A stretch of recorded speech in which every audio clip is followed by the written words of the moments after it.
বিশ্ব কবিতা দিৱসৰ শুভেচ্ছা সকলোজনলৈ আন্তৰিক শুভেচ্ছা জ্ঞাপন কৰিলোঁ। কবিতাৰ শিৰোনাম কবিতা। কবিতা ই এক কলা, প্ৰকাশিত হয় শব্দৰ মাজত, শ্ৰেষ্ঠ অনুভূতিৰ কবি প্ৰাণৰ।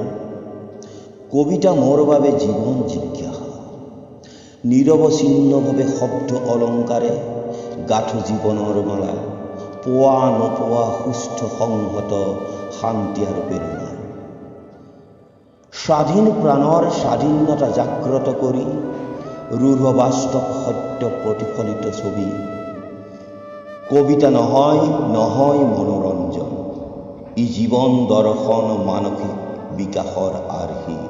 কবিতা হৈ পৰে সনাতন চিত্ৰ, সুন্দৰ সত্যৰ আলোড়িত ছবি, মংগলাচৰণ মংগল ধ্বনি, অনুভূতিৰ অমূল্য নিধি। ব্যক্তিৰ দেশৰ স্বাধীনতা জাগ্ৰত কৰি স্ৰোতস্বিনী গংগাৰ দৰে পবিত্ৰ ই।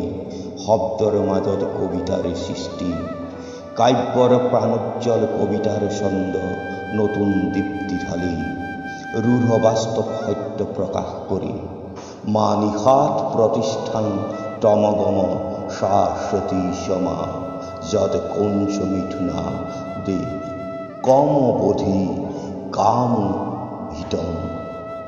কবিতা প্ৰকাশিত হয় শব্দৰ মাজত, কবিতা প্ৰকাশিত হয় শব্দৰ মাজত।